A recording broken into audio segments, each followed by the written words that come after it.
ವೇದಿಕೆ ಮೇಲಿರುವ BJP state president ಆದಂಥ ಶ್ರೀ BY ವಿಜಯೇಂದ್ರ ಅವರೇ, ಅಶ್ವಥ್ ನಾರಾಯಣ್ ಅವರೇ, ಯೋಗ ಗುರುಗಳಾದ ರಾಘವೇಂದ್ರ ಪೈ ಅವರೇ, ಹಾಗೂ ಎಲ್ಲ ಗಣ್ಯಾತಿ ಗಣ್ಯರೇ, ಹಾಗೂ ಇಲ್ಲಿ ಬಂದಿರುವ ನಿಮ್ಮೆಲ್ಲರಿಗೂ ನನ್ನ ನಮಸ್ಕಾರಗಳು.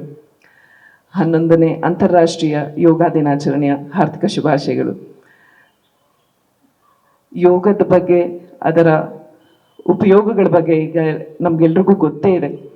ಇವತ್ತು ನಿಮ್ಮೆಲ್ಲರ ಜೊತೆ ಇಲ್ಲಿ ಬಂದು ಪಾಲ್ಗೊಳ್ಳೋದಕ್ಕೆ ನನಗೆ ತುಂಬ ಸಂತೋಷ ಆಗ್ತಾ ಇದೆ. ಇಂಥ ಒಂದು ಒಳ್ಳೆ ಅವಕಾಶ ಸಿಕ್ಕಿರೋದಕ್ಕೆ ಎಲ್ರಿಗೂ ನಾನು ನನ್ನ ಧನ್ಯವಾದಗಳನ್ನ ಅರ್ಪಿಸ್ತೀನಿ.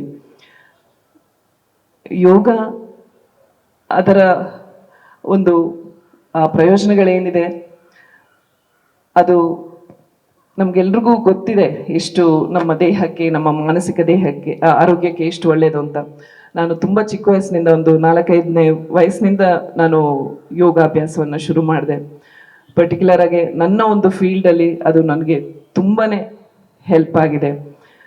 ಪ್ರತಿನಿತ್ಯ ನಮ್ಮ ಶೂಟಿಂಗ್ನ ಸ್ಟ್ರೆಸ್ ಇರ್ಬೋದು, ಅಥವಾ ಅದರ ಒಂದು ಪ್ರೆಷರ್ ಏನಿರುತ್ತೆ, ರೆಗ್ಯುಲರ್ ಆಗಿ ಒಂದು ವ್ಯಾಯಾಮ ಆ ಥರ ಒಂದು ಎಕ್ಸಸೈಸ್ ಆ ಥರ ಮಾಡೋದಕ್ಕೆ ಅವಕಾಶ ಇರಲ್ಲ. ಆದರೆ ಯೋಗ ಅಂತ ಬಂದಾಗ, ಎಸ್ಪೆಷಲಿ ಪ್ರಾಣಾಯಾಮ, ಬ್ರೀದಿಂಗ್ ಟೆಕ್ನಿಕ್ ಎಲ್ಲ ತುಂಬಾ ನನಗೆ ಹೆಲ್ಪ್ ಆಗಿದೆ. ಸಾಮಾನ್ಯವಾಗಿ ಎಲ್ಲರೂ ನಾನು ಕೇಳ್ತಾ ಇರ್ತಾರೆ, ನೀವು ಏನು ಮಾಡ್ತೀರಾ, ಹೇಗೆ ಅಂತ. ನಿಜವಾಗ್ಲೂ ಹೇಳಬೇಕು ಅಂದರೆ, ಆವತ್ತಿನಿಂದ ಇವತ್ತವರೆಗೂ ನನಗೆ ಒಂದು ಹೆಲ್ಪ್ ಆಗಿರೋದು ಅಂತಂದರೆ ಎಸ್ಪೆಷಲಿ ಯೋಗ ಪ್ರಾಕ್ಟೀಸ್, ಎಸ್ಪೆಷಲಿ ಪ್ರಾಣಾಯಾಮ ಇರ್ಬೋದು, ಅಥವಾ ಸೂರ್ಯ ನಮಸ್ಕಾರ ಇರ್ಬೋದು.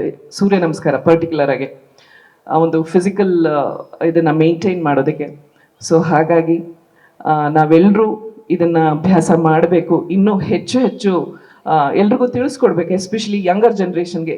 ಇಲ್ಲಿ ಪುಟ್ಟ ಮಕ್ಕಳು ಕೂಡ ಬಂದಿದ್ದಾರೆ, ಆ ವಯಸ್ಸಿನಿಂದನೇ ಶುರು ಮಾಡಬೇಕು. ಆವಾಗಲೇ ಈ ಒಂದು ನಮ್ಮ ಈ ಸ್ಟ್ರೆಸ್ಫುಲ್ ಲಿವಿಂಗ್ ಏನಿದೆ, ಲೈಫ್ ಸ್ಟೈಲ್ ಏನಿದೆ, ಅದೆಲ್ಲದಕ್ಕೂ ಹೆಲ್ಪ್ ಆಗತ್ತೆ. ಸೊ ಹಾಗಾಗಿ ಇವತ್ತು ಎಲ್ಲರೂ ಯಾವ ರೀತಿ ಇಲ್ಲಿ ಒಂದು ದೊಡ್ಡ ಸಂಖ್ಯೆಯಲ್ಲಿ ಸೇರಿದೀವೋ, ಇದೇ ರೀತಿ ಈ ಒಂದು ಯೋಗ ಅಭ್ಯಾಸವನ್ನು ಮುಂದುವರಿಸ್ಕೊಂಡು ಹೋಗೋಣ. ಇನ್ನೂ ಹೆಚ್ಚು ಯೋಗ ಒಂದು ಪ್ರಾಕ್ಟೀಸ್ ಬೆಳೀಲಿ ಅಂತ ನಾನು ಕೇಳ್ಕೊತೀನಿ. ಮತ್ತೊಮ್ಮೆ ನಿಮ್ಮೆಲ್ಲರಿಗೂ ಶುಭಾಶಯಗಳು. ನಮಸ್ಕಾರ.